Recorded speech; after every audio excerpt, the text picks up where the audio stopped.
Bonjour à tous, j'espère que vous allez bien, content de vous retrouver. Donc c'est Crypto Waves Trading FR. Donc anciennement c'était XRP Analyse et Altcoin. Donc ma chaîne a été supprimée, voilà, comme dit dans la petite vidéo présentation que je vous avais fait il n'y a pas si longtemps que ça. Donc ça fait 5 ans que je suis sur les cryptos. Donc voilà, pour ceux qui me suivaient à l'époque sur XRP Analyse me connaissent bien. Donc on avait toujours notre plan qui était actif ici. Alors, on va faire de l'Elliott Wave et puis bah bien sûr les zones de FVG qui sont respectées ou pas. Comme là, on commence à s'en affranchir, mais on a eu un petit rejet temporaire. Alors, je pense que c'est pas un rejet définitif parce que sinon la bougie serait tout de suite en rouge. Là, je pense que c'est juste parce que ça, c'est pas mal d'order block là-dedans. Ça bloque pas mal ici le prix.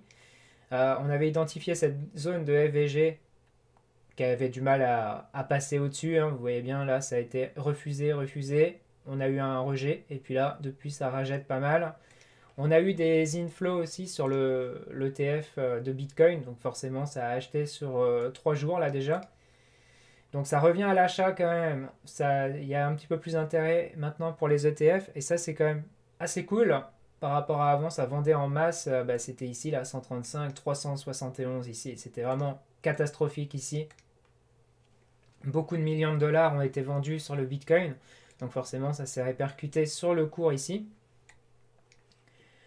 Donc cette première zone de EVG a l'air d'être... bah, on va pouvoir passer au-dessus temporairement, je dirais. Ça serait plutôt celle-là qui va falloir faire vraiment très attention, les gars. Donc attention à ça. Et si on a un rejet ici, je pense qu'on ne pourrait pas monter au-delà des 94 867 000. Donc si on n'a pas ça là, alors je vais l'identifier comme ça va être plus simple. Hop, on va se faire. Est-ce que je l'ai ici? Voilà, parfait, c'est ça que je cherche. Hop, on va la mettre ici. Ça, on aura notre base directement là. Hop. Donc si on casse ça à la hausse et puis que c'est validé au-dessus, franchement, il y a matière à aller chercher au moins les 100 000 dollars, voire plus. Et ça, c'est la zone de vente très long terme qu'on avait identifiée. Donc je dirais entre les 99 000 à 103 000 dollars à peu près pour revendre du Bitcoin. C'est là qu'il y a pas mal d'order block, hein, juste en dessous la TH, on va dire. Donc si là on s'en affranchit également, prochaine zone c'est là qu'on pourrait aller sur le Bitcoin. Donc pour moi là, on a fini la A. On a le rebond maintenant pour une B. Donc une B, je pense que voilà, déjà si on arrive à monter ici, ce serait déjà pas mal. Et après il faut savoir que on aura la vague C pour terminer tout ce bazar. Donc probablement en dessous les 71, 72 000 probablement, ou alors sinon on aurait une C tronquée et ça ferait pas un running mais une flat plutôt. Donc là pour moi on est toujours dans ce running ici. Hop, donc là on est toujours en descente ici et là c'est pareil. Donc la tendance est toujours bel et bien baissière, donc on s'attend quand même à des sommets de plus en plus bas à chaque fois. Donc comme là, là également ça commence à être compliqué déjà de s'en affranchir au-dessus. Donc on voit que c'est pas non plus vraiment des gros pics de volatilité, hein, clairement pas. Donc c'est assez calme et tant que c'est comme ça en marge d'escalier, c'est vraiment pas bon ça parce qu'on accumule une tonne de liquidation par là. Ça n'a jamais été retest, hein, toutes ces mèches là que vous voyez ici. On n'a jamais repris les liquidations plus basses, hein. Donc à un moment donné, ça peut pas être le bottom ça. Parce que si ça serait vraiment le bottom, on aurait déjà pris les liquidations pour repartir bien plus haut et très rapidement. Là, quand c'est en marge d'escalier comme ça, souvent on a plutôt tendance à faire une belle chute pour prendre tout ce qui est liquidation à partir de là. Parce que les stops sont où? Eh ben, ils sont vraiment en dessous cette mèche. Donc en dessous les 76 400. Il y a vraiment une blinde de liquidation à les récupérer. Donc ça m'étonnerait que le Bitcoin n'y aille pas avant d'avoir le gros move. Donc on peut très bien monter ici et avoir la chute, hein, si ça passe pas avec la FVG. Donc là, hop, on aurait une chute assez brutale. Et surtout que bah, si ça valide pas le break of structure ici, bien sûr, eh bien on aurait le rejet qui pourrait nous repartir la C par là. Enfin la C ou la A, hein, bien sûr, parce que c'est peut-être encore la A. Faut peut-être pas déconner. La A est peut-être pas encore totalement finie. Donc si on a une petite jambe baissière encore supplémentaire, on pourrait dire que là c'est le dernier move baissier. Et après on partirait pour la vague B ici. Donc j'espère que c'est comme ça que ça va se passer. Sinon là, la tonne de stop qui commence à s'accumuler, ça commence à être dangereux. Donc là on a sorti un petit peu de shorter, mais vraiment très peu, hein, je pense. On va aller voir ça justement. Hop, ça m'intéresse. Donc en termes de liquidation, on va refresh tout ça. Alors, tac, Bitcoin, c'est ça qui nous intéresse. Donc aujourd'hui, oui, on a un petit pic de volat, 73 millions de dollars contre 13 millions de longs. Donc ouais, on voit que là, c'est les shorts qui sont en train de se faire rincer pour l'instant. Le 19 mars, c'est pareil, 98 millions de longues. De short, pardon. De short. Et là, après, c'était les longues qui ont vraiment souffert durant toute cette chute. En fait, c'est à partir du 25 février, ça n'a pas arrêté. Là, c'était vraiment des gros pics de volat. Donc, on voit que là, c'est de plus en plus en train de se contracter, que ce soit pour les shorts et les longues. Donc, le marché ne gagne pas beaucoup d'argent en ce moment. Donc il va avoir un gros move, ça c'est clair, quand ça fait comme ça se compresse de plus en plus. Comme là c'était vraiment très compressé, vous voyez après la bougie de liquidation qu'on a eu ici, et bien là c'est un petit peu pareil, on a vraiment une grosse contraction ici, et en termes de long c'est pareil, il y en a de moins en moins. Donc moins en moins à être liquidé, ça forcément ça va mener à un gros pic de volat tôt ou tard. Donc on peut très bien aller chercher ça, dégager pas mal de shorters, parce que si on regarde ici, hop, donc la zone de short, on va regarder, je vais refresh justement le graphe pour être sûr. On va regarder ça. Voilà, alors tous les shorters à déloger, c'est jusqu'au, on va dire, là il y a quand même du short x10 ici, là ça rigole pas. Ouais, après il y a pas mal jusqu'au 121 000, mais là je pense pas qu'on va faire un rebond jusqu'au 121 000 pour l'instant. Clairement pas. Déjà, si on va chercher les 95-100 000 dollars, je dirais, ce serait pas mal. Donc, on est plus proche de liquider les shorts que les longues actuellement. Donc, je pense qu'on va aller en déloger certains. Des shorters assez agressifs, compris des trades un petit peu n'importe où. Je pense qu'on va les sortir, ceux-là. Et après, on s'attaquera encore à cette grosse volatilité ici. Donc voilà, jusqu'aux 70, 68 000. Je pense que vraiment, on pourrait s'attaquer à toute cette volate. Il y a encore pas mal de longues ici. Ça libérerait un petit peu et ça pourrait repartir après à la hausse, bien sûr, sur le Bitcoin. Une fois que ça, le gros nettoyage sera fait dans cette zone entre les 70 et les 78 000. Hein, vraiment, c'est encore blindé en masse par là. Donc je pense que voilà, ça correspond bien entre cette zone-là de FVG 92, 95, voire 100 000 qu'on a dit, donc vraiment au-dessus du sommet de B là anciennement. Ça pourrait être intéressant de commencer à se placer en short. Donc on peut encore avoir un gros rebond du Bitcoin jusque-là. Et après, on aurait la grosse zone de résistance, comme vous pouvez voir avec le volume profile ici avec toutes les bougies jaunes. Donc on voit là le plus gros bloc ici, c'est là. Et juste au niveau de la grosse zone de rechargement de short hein, qu'on avait tracé entre les 61,8 et 78,6 de Fibonacci. De tout ce mouvement, hein, par contre. Voilà, c'est pas ce Fibo là. Attention. Donc si on replace le Fibo, vous allez voir. Hop. On est pile dessus. Normalement, ça n'a pas dû bouger. 61,8, 78,6. Voilà. C'est tout le mouvement ici qui est mesuré au millimètre près. Donc je pense que la baie, si on a un rebond, on pourrait se l'effectuer jusqu'au 97 800, voire les 103 200. Ça pose pas de problème. Donc on peut quand même avoir un gros rebond sur le Bitcoin sans pour autant repartir dans une tendance haussière. Et let's go la TH et puis on le casse quoi. Alors, il y aura forcément une rechute par la suite. Ça serait trop beau. Et donc je m'attends encore à une C quelque part. Donc soit tronquer pour faire une flat corrective Donc on n'ira pas rechercher plus bas que ce bottom, ou s'il n'est pas fini, on peut très bien aller chercher dans cette zone-là, et la C resterait par là. Donc voilà, on validerait à peu près le double bottom pour après repartir en vague haussière. Et là, on repartirait en tendance assez bullish.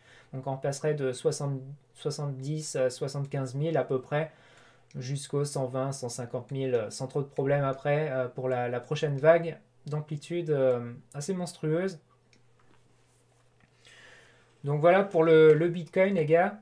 Pas grand chose d'autre, hein. Pour l'instant, on voit comment que ça va évoluer. Déjà, la FVG Daily ici a été complètement comblée, ce qui est déjà pas mal. Mais par contre, il y a un petit problème qui me plaît pas plus que ça, c'est le CME. On a laissé un gap à l'ouverture d'aujourd'hui. Durant le week-end, eh bien, le prix il a monté. Donc, du coup, on a rouvert au 85 100. Et quand on avait fermé le vendredi, on était à 84 385. Donc, il y a un petit gap. Et ça, normalement, quand il y a des gaps comme ça, c'est toujours retesté. Donc à un moment donné, on va venir le retester pardon, et le combler. Donc il faudra une bougie qui repasse certainement comme ça pour le recombler. Donc soit on va monter encore et accumuler les liquidations comme ça, en escalier, soit on y va chercher directement une fois qu'on va aller ici et on comble le gap en même temps. Voilà. Donc pour moi, le plan est toujours baissier. Il n'y a pas de hausse en vue où on va dépasser la TH et tout ça. Pour moi, là, ce serait vraiment une très belle zone de short. Si vous voulez shorter du Bitcoin, c'est là qu'il faudrait le faire. Hein, vraiment. Surtout que là, la FVG Daily sur le CME est là. Donc entre les 103 et les 104 000 $, on a une grosse zone d'AVG, une grosse zone order block si vous voulez. On a pas mal de mecs qui ont mis leur stop par là aux 100 800 $, la mèche la plus haute. Donc je serais pas étonné de voir le Bitcoin remonter comme ça jusqu'à cette zone sur le CME et repartir à la baisse après pour combler le gap et en même temps aller chercher un nouveau plus bas, donc 70 000 à peu près sur le support CME, le plus gros support CME à peu près par là. Et pour pouvoir après poser le bottom, terminer cette chute, on poserait la A ici. Et ensuite, on aurait le gros rebond de B avec l'Elliott Wave qu'on voit. Donc là, c'est du daily quand même. Ça serait quand même assez long d'attendre ça. Donc ça va pas se faire en quelques minutes, hein, ça c'est clair. Malheureusement. Donc voilà pour le gap. Ça, fallait que je vous en parle parce que quand on laisse des gaps comme ça, généralement, le prix aime bien retravailler cette zone tôt ou tard. À un moment donné, on reviendra. Et surtout là, je vous le dis tout de suite, hein, monter en escalier comme ça, c'est jamais bon. C'est jamais bon signe ça. On laisse trop de longues ici intactes. Et donc si le prix ne vient pas les chercher avant de rebondir, on ne peut pas poser le bottom ici. C'est impossible à un moment donné, on ira chercher ça. Et ce qui me fait penser ça, c'est parce qu'on a laissé un gap justement dans cette zone-là. Et je me dis, le gap CME, il faudra bien le combler tôt ou tard. Donc soit là, à l'approche de cette zone de FVG, et soit dans la zone d'order block mensuel, là, ici. Et après, on aurait la chute. Voilà, donc soit là, belle zone de short, soit ici. Donc vous pouvez faire comme vous voulez, les gars, pour ceux qui trade du Bitcoin.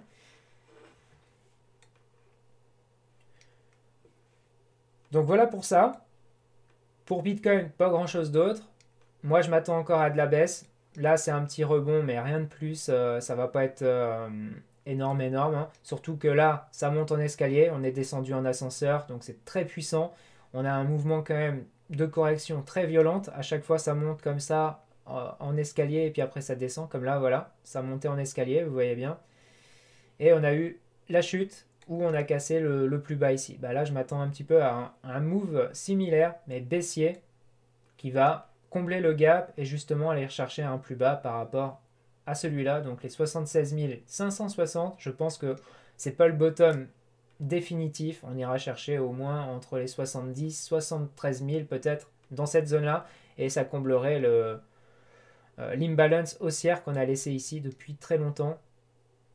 Depuis le pré-bull run du 6 novembre 2024. Voilà, donc en même temps, on comblerait ça en même temps, ce serait parfait. Donc celle-là, ça y est, on n'en parle plus de cette FVG ici. Ça a été comblé totalement. Donc déjà ça dégage. Et la zone d'achat, pour moi, vraiment pour ceux qui veulent faire un long sur le Bitcoin, c'est vraiment là qu'il faudrait le faire, les gars. Entre les 79 400 dollars et les 72 220 dollars, c'est vraiment excellent. C'est une belle zone d'achat. Donc, je pense que là, vous pouvez vous gaver. Si ça revient par là, retester cette mèche. Donc, si on a une petite baisse et puis qu'on vient chercher là, franchement, racheter ici, c'est vraiment le top. Et la prochaine fois qu'on va faire la C, franchement, il y a matière à racheter peut-être encore plus bas même, entre les 70 73 000. Donc vraiment, ce serait excellent de racheter dans tout le cadre vert par là. Donc profitez-en pour pouvoir après surfer sur la grosse vague haussière qu'on attend. Parce qu'une fois qu'on aura fini la A, B et C, on aura le gros rebond immense et on pètera la TH cette fois. Donc là, les 110 000 seront vite breakés. Et on partira chercher les 150, 200 000 sur le Bitcoin sans trop de problème. Surtout quand on voit le rainbow ici du Bitcoin, on est toujours dans le bleu, voire vert. Voilà, on n'arrive pas à aller bien plus haut. Et normalement, pour finir une phase de bull run assez impulsif, comme là on avait eu en 2021, faut rechercher au moins des zones orange, voire jaune pâle. Voilà, donc on est très loin, on n'a même pas venu chercher ça, on est resté que dans la zone verte, donc c'était accumulate et buy. Donc vous voyez qu'il reste encore tout ça à aller chercher. Ce serait le minimum. Après, je dis pas d'aller chercher la zone rouge tout en haut aux 655 000. Ça, c'est complètement ridicule maintenant. Il faut savoir que là, on était au tout début du rainbow, donc forcément, on l'a éclaté. Après, vous voyez que chaque halving, c'est un petit peu plus difficile d'aller percer plus haut le point dans la ligne rouge, là, ici. Vous voyez, tous les 4 ans, c'est de plus en plus difficile. Là, c'est pareil, on n'a pas atteint du tout la zone rouge. Là, cette fois, on a été chercher que la zone orange.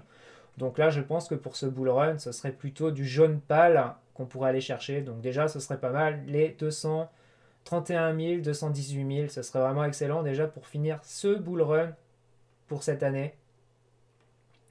Vu que là, l'halving était là, vous voyez que on a eu le pump ici. L'halving est ici. Normalement, le pump, ça ne serait tardé. Je pense que ça devrait bientôt arriver. La alt season va bientôt arriver, franchement, les gars. On croise les doigts. Donc voilà comment je vois la chose, moi, sur le Bitcoin pour l'instant. Donc très important, les gars, n'oubliez pas de liker et de vous abonner sur la chaîne si ce n'est pas déjà fait. Et puis de partager au maximum sur Twitter, sur tous les réseaux sociaux que vous pouvez, parce que j'ai perdu tous mes abonnés à cause de ça. Donc vraiment, ce serait cool de votre part. Essayez de ramener pas mal de monde sur la chaîne, c'est vraiment l'objectif. Donc merci à tous ceux qui le feront. Et puis on va partir maintenant sur le XRP. Je pense que vous attendez ça aussi avec impatience. Donc XRP, alors, qu'est-ce qu'il nous a fait là actuellement? Donc là, hop, ça c'est plus à jour. Ok. Alors c'est un petit peu pareil, XRP, toujours en tendance baissière, ça c'est clair. On est vraiment sur une phase corrective. On refait des plus bas de plus en plus bas à chaque fois. Et les plus hauts sont de plus en plus bas également. Donc là, pour l'instant, pas de problème. Ça réagit bien aux imbalances baissières. Donc là, pareil, on a toujours une imbalance baissière ici avec une grosse order block. Donc pour l'instant, ça n'a jamais été retest.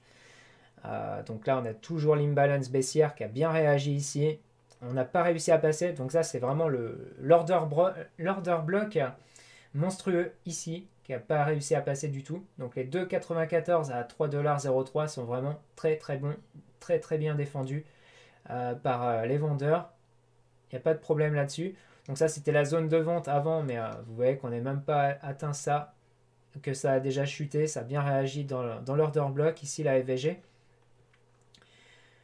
Donc voilà, là ça va poser problème. Donc on a un break of structure également qu'on pourrait se faire comme sur le Bitcoin, c'était celle-là. Donc si on casse ça à la hausse, on aurait notre break of structure et là, changement de tendance. Donc là, si on casse ça par le haut, on pourrait se dire, ok, XRP, il y a peut-être moyen maintenant de repartir à la hausse. Donc on formerait ce petit W en fait pour repartir à la hausse sans trop de problème. Pour l'instant, on est toujours en train de monter en escalier. Donc c'est un peu pareil, très similaire au Bitcoin. On accumule les longues de plus en plus. Donc ça, à un moment donné, ça va venir purger tout en bas pour récupérer la liquidation. Et surtout cette mèche qui est très très suspecte. On n'a pas été cassé plus bas. Donc les 1,76 800 pour moi ils vont être cassés pour récupérer la liquidation plus basse. Tous les stops des longues sont là. Et donc je ne serais pas étonné de le revoir rebondir au moins sur les 1,63 à 1,71$ avant de repartir en tendance haussière. Donc pour moi XRP, voilà, il est toujours en phase corrective. Il réagit bien dans les zones comme ça d'imbalance baissière. Donc là en plus on voit que c'est vraiment manipulé. Du pump and dump dès le jour pour le lendemain. Donc c'est vraiment des waves qui ont manipulé ça à fond. Et pour moi, la zone de FVG ici, qui n'a jamais été retest, eh bien elle est là, clairement. C'est une grosse zone d'order block, tout ça. Et ça, c'est pour moi, c'est toute la zone FVG baissière daily. Ça, c'est clair et net. Donc tant qu'on n'a pas repris ce niveau-là, pour moi, déjà là, on a bien galéré. Là, on a failli retester et puis déjà rejet. Là, ça galère également. Donc on voit que même, on pourrait tracer un canal de compression, là, on va dire, comme ça. Hop. Et ça se compresse de plus en plus. Donc on voit que là, on a bientôt l'issue. Vu que les plus bas, on les accumule et les plus hauts, on les accumule également. Pour moi, l'issue ne saurait tarder. C'est qu'une question d'heures, voire de jours. Mais là, vraiment, quand on arrive à la fin comme ça du triangle de compression, probablement, si on n'arrive pas à revenir dans la FVG baissière, ici, plus la FVG un petit peu plus haute qu'on n'a jamais retest vraiment, qu'on n'a pas repassé au-dessus de ça, pour moi, l'order block est toujours maintenu et donc c'est pour ça qu'on va laisser le cadre sur cette bougie. Et celle-là, elle est vraiment énorme, monstrueuse. On a laissé tout ça sans jamais retester tout ça, les gars. Donc forcément, si on revient là et puis qu'on se fait rejeter violemment, ce serait un faux breakout pour repartir vraiment à la baisse et casser les plus bas qu'on a laissés. Donc voilà, pour XRP, c'est pareil. C'est le même plan, vraiment très très baissier. Pour l'instant, il n'y a pas autre chose à dire. Voilà, donc là, je m'attends vraiment à une cassure franche. Donc soit un faux breakout à la hausse de ce canal, on va chercher la FVG, on enlève tous les stops des ventes ici. On va aller chercher au moins ça pour après repartir à la baisse. Je ne serais pas étonné de revoir ça parce que là, il y a quand même des stops de vente qui se sont posés là également. Donc pourquoi pas aller rechercher un XRP aux alentours des 2,71 à peu près dans ces prix-là pour rechuter violemment et casser enfin cette zone de liquidation qui est monstrueuse avec cette grosse bougie là. Vraiment grosse mèche et rechercher le support ici pour pouvoir acheter du XRP. Donc pour moi les 1,62 à 1,71 c'est vraiment parfait pour acheter du XRP pour du long. Donc vraiment les gars n'hésitez pas.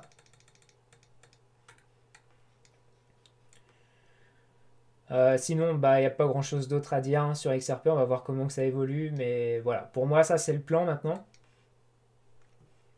Et on va passer sur le Novasite directement. Je sais qu'il y en a beaucoup qui attendent le Novasite également. J'ai eu des commentaires là actuellement. Donc moi je pensais vraiment qu'on était parti en tendance haussière. On avait posé la 2 là enfin et qu'on pouvait repartir à la hausse. Malheureusement, cette vague là s'est invalidée. Alors pourquoi ça? C'est parce qu'on a cassé le plus bas ici avec cette bougie très baissière, très très bearish. On a été chercher les 1,51 les gars. Donc vraiment c'est incroyable. Le Novasite se fait massacrer littéralement.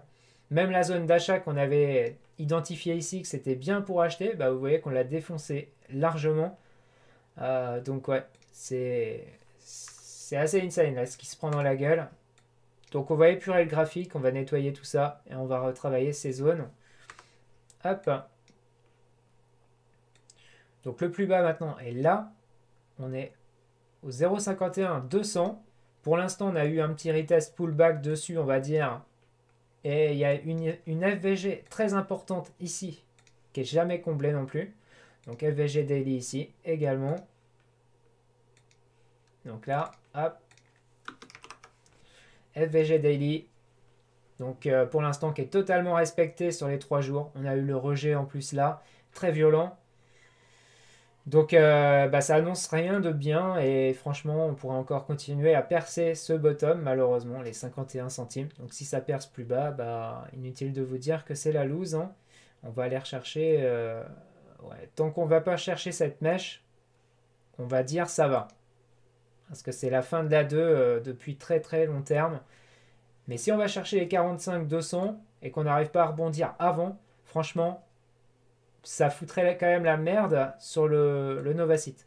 Donc il faut savoir que là, vous voyez avec le Fibonacci, on a les 161,8 ici et les 123, 127. Donc c'est une grosse zone de rebond. Quoi qu'il arrive, on a quand même pas mal en zone d'achat ici, ça pourrait être respecté. Donc zone d'achat, hop, celle-là elle pourrait être respectée. Et surtout que là, on a eu quand même une grosse accumulation qui a jamais été prise. Donc tous ceux qu'ils ont achetés ici sont toujours intacts, a priori. Ouais, avec cette petite mèche, mais je suis pas sûr que là, ce soit vraiment full clean. Donc je pense que on pourrait y aller encore, aller rechercher ça, défoncer ça proprement et aller chercher cette zone de support. Alors quand je dis zone de support, là, comme ça paraît con, mais là, ici en daily, il y a quand même pas mal d'achats-reventes. Ça a été travaillé pas mal de temps et peut-être anciennement encore. Donc voilà. Donc je pense que ça, c'est une zone quand même qui pourrait tenir, une zone clé. On est quand même sur un niveau qui a été travaillé pas mal de temps. Donc si on regarde cette zone-là, par exemple, ça a duré combien de temps là-dedans? Hop, dans cette zone d'achat-revente, on va dire 62 jours. Donc plus de 2 mois là-dedans. C'est quand même une zone où on peut se fier à peu près pour une zone de support et de rebond. En plus, les deux Fibos nous montrent 123, 127 et 161,8. Donc pour une vague 2 corrective, c'est vraiment parfait pour rebondir là. Donc d'ailleurs, la vague 2 corrective, ouais, on a pété la racine. Donc ça, c'est mort. Donc on serait plutôt dans la 2 pâle, pastel, là, ici. Et donc ce que je vais faire, c'est afficher cette vague. Voilà, on va la mettre en grosse maintenant. Tac.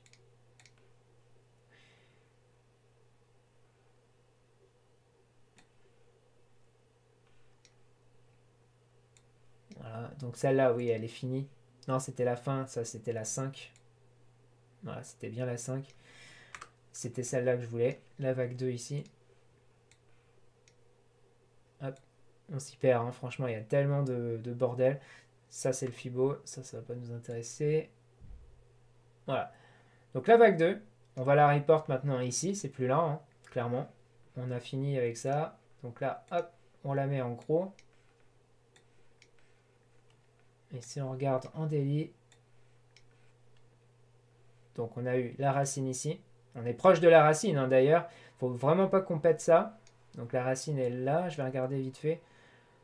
Ouais, c'est les 49 400. Faut vraiment pas qu'on perde la zone des 49 400. Et vous voyez que ça correspond à la zone d'achat, pile poil dessus. Donc on pourrait faire un double bottom par là pour repartir à la hausse après sur le Novacite. Pourquoi pas?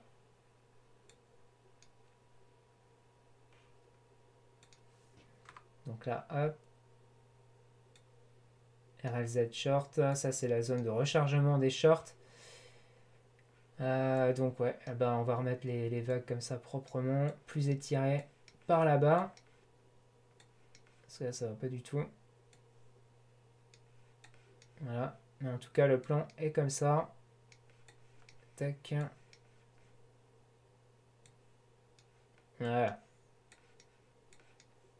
Donc ça, n'y prenez plus compte, hein. On recalculera ça proprement après. C'était les zones de vente qu'on avait targetées pour la vague 3 ici. Il faudra refaire tout le décompte, bien sûr. Là, on a la correction de 2, tout ça. Ouais, ça, on s'en fout. On ne va pas en parler non plus. Hop, ça va épurer un petit peu. Il y a tellement de bordel. Voilà, donc là, ce qui nous intéresse, c'est vraiment maintenant ces zones bottom. Ça, d'ailleurs, les traits bleus ici, on s'en fout. Voilà, on va retravailler tout ça proprement. Ok. Donc si on veut un break of structure propre, moi ce que je veux c'est ça. C'est ici déjà un break of structure pour moi qui m'indique une inversion de tendance. C'est vraiment là qu'il va falloir que ça se fasse. Si on n'a pas de break of structure ici, pour moi il n'y aura pas de changement de dynamique. On sera toujours baissier. Donc tant qu'on vient pas rechercher cette zone-là et qu'on clôture pas au-dessus pour rebondir comme ça, par exemple, hop, on rebondit, pullback, et après on repart en W. Tant que ça, c'est pas cassé à la hausse et qu'il n'y a pas de rebond, pour moi, on est toujours baissier. Alors, on voit bien la tendance de toute façon. Et puis là, avec le nouveau plus bas qu'on s'est fait, c'est toujours dans un canal baissier, bien sûr. Donc très très bearish. Hein.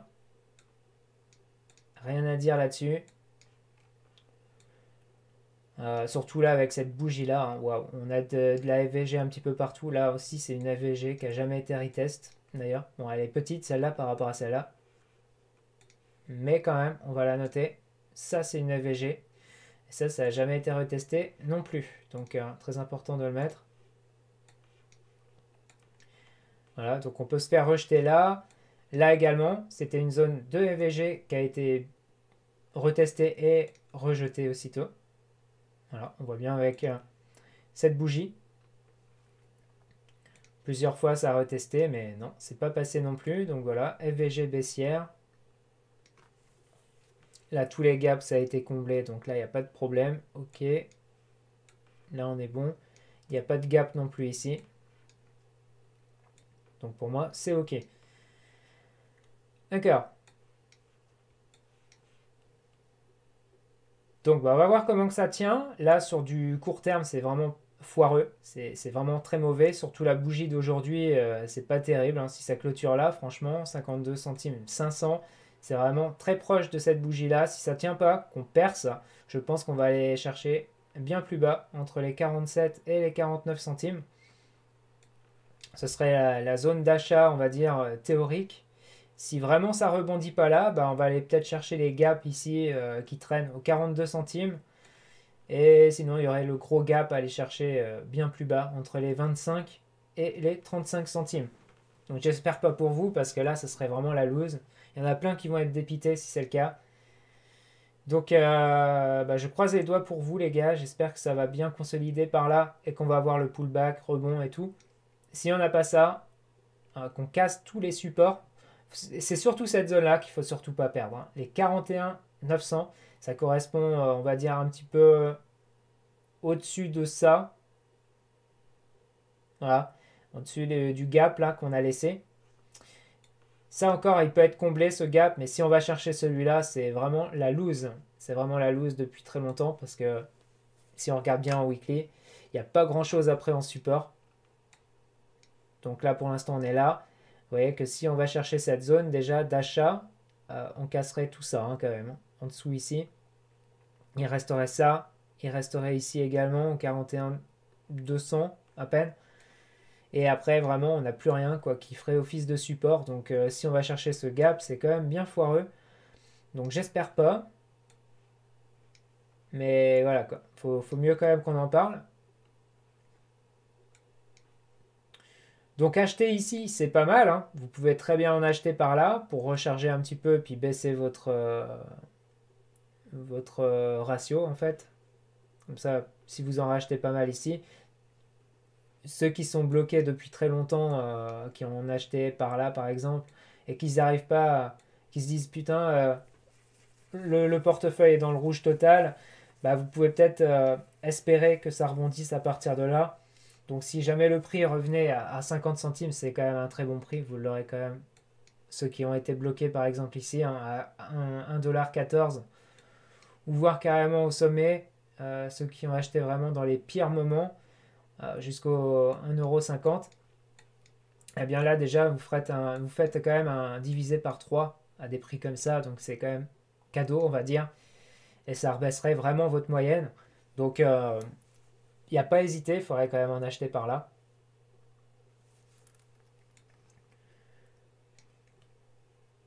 Donc voilà pour Novacite, sinon pas grand chose d'autre. La dynamique est très très baissière. Là en H4, on voit bien, hein, ça fait déjà 8 heures où ça n'a pas tellement rebondi. Hein, c'est juste un petit rebond, mais là on a une grosse FVG 4 heures à passer. On voit que c'est quand même des Waze qu'on vendu ici en 4 heures. Et tant que ça passe pas en H4, voilà, on a à peine retesté que déjà ça commence à souffrir. Et donc pour repasser au-dessus, j'ai vraiment du mal à y croire. Pour l'instant, en tout cas, on voit que c'est vraiment pas les acheteurs qui sont dans le move, hein, mais bel et bien les vendeurs actuellement. Et si on regarde le MACD, ouais, le volume acheteur est vraiment décroissant. Donc il n'y a pas du tout d'acheteurs ici actuellement en H4. J'imagine qu'en daily, oui, c'est très très négatif. Donc on est loin de cross comme là on avait eu pour repartir bullish ici, par exemple. Là c'était ok. En 1 heure, qu'est-ce que ça dit? Alors en 1 heure, ça pourrait recross bullish si la verte repasse au-dessus, comme là on avait eu.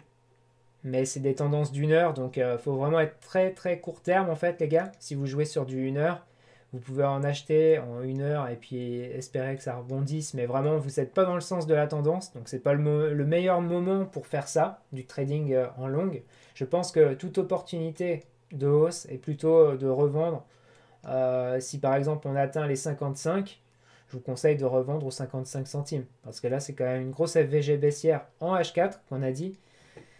Donc si on revient déjà chercher dans ces prix-là, 55 centimes, franchement, ce serait peut-être le meilleur moment de vendre et de reprendre du profit et de racheter beaucoup plus bas. Voilà. Je sais pas, après c'est à vous de voir. Hein. C'est à vous de voir. Mais le meilleur timing pour vendre, hein, ça aurait été ici, bien sûr, dans la zone de range. Et en voyant que la FVG n'arrivait pas à passer, vous aurez pu vous dire, bah tiens, bah, je vais tenter un short parce que ça a du mal à passer. On s'est fait rejeter dessus. Donc voilà, et là vous aurez pris quand même beaucoup de pourcentage. Maintenant, est-ce que c'est vraiment valable de jouer un short pour pas gagner beaucoup finalement? Parce que là, même si vous shortez ici et que ça va juste dans la zone d'achat actuelle, franchement, c'est pas terrible, terrible. Hein. Vous n'aurez pas un ratio énorme, du 6%, voire du 10% à peine. Donc 10%, c'est vraiment pas magnifique. Alors que si vous aurez shorté à peu près là dans la zone de range, on va dire, là vous aurez pu avoir un meilleur prix. Hop, donc déjà du 13 à 21%. Donc 13 à 21, c'est déjà un petit peu mieux quand même que là maintenant vendre ici, c'est pas terrible. Même s'il y a un petit rebond, moi je vous conseille pas. Ou alors il faut acheter long terme. Si vous voyez que ça défonce ça, vous achetez par palier. Vous pouvez acheter ici par exemple. Vous voyez que ça s'écrase encore la gueule, que ça va chercher dans la zone d'achat comme dit, bah vous achetez là-dedans. Donc là vous mettez, je sais pas moi, 25% là, 25% là. Et si ça s'écrase encore la gueule, qu'on va chercher le gap, eh bien là vous mettez vraiment soit les 50% qui restent, soit vous vous dites bah je garde 40 là, j'en achète 40 ici, 40%, et je laisse 10% courir. Si jamais ça va plus bas, bah, vous pouvez racheter peut-être encore bien plus bas, genre les 40, 39 centimes, un truc comme ça. Et comme ça, vous aurez acheté durant toute cette chute. Et après, quand ça va rebondir, vraiment, vous pourrez regagner beaucoup d'argent parce que vous aurez quand même les 4 paliers d'achat qui auront été pris. Donc voilà, c'est chacun à voir comment il veut gérer ça. Est-ce que vous êtes déjà des traders ou des investisseurs? Si vous êtes investisseur long terme, bah, ça va être compliqué de faire ça. Si vous êtes des traders, franchement, là, c'est parfait. Vous pouvez faire ça. Mais pour moi, si vous êtes investisseur, le mieux, c'est quand même d'acheter par palier, comme je vous ai montré là tout à l'heure. Ce serait le mieux, hein, ce serait la meilleure opportunité, on va dire.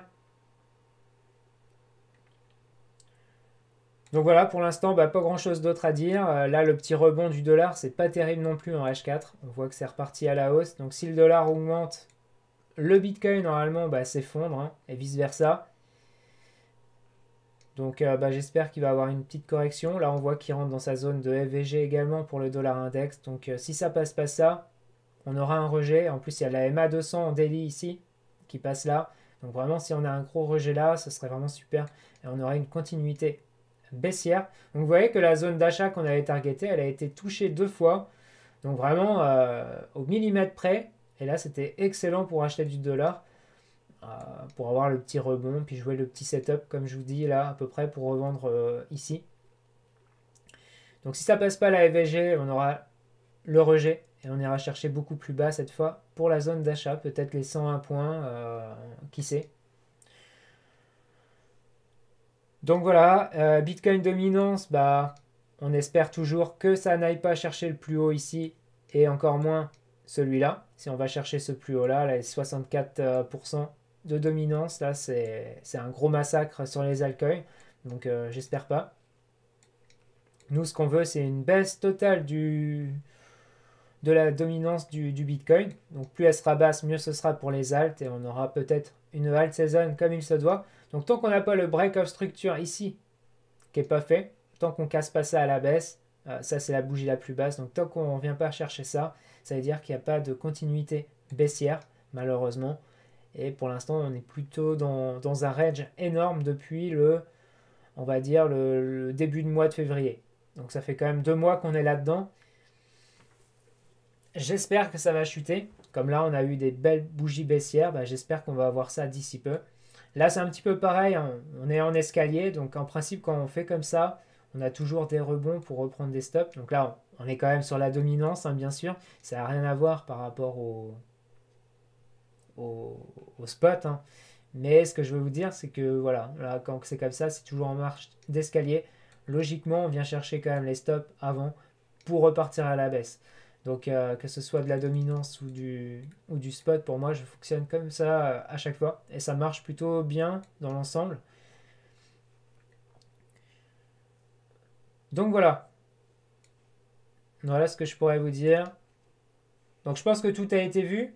On a vu les principales choses. Donc j'espère que ça vous aura plu. Et puis je vous dis à très vite pour une nouvelle analyse. Donc n'oubliez pas de vous abonner et de liker sur cette chaîne si ce n'est pas déjà fait. Et puis je vous dis à très vite. C'était Crypto Waves Trading FR. Allez, ciao tout le monde. À bientôt.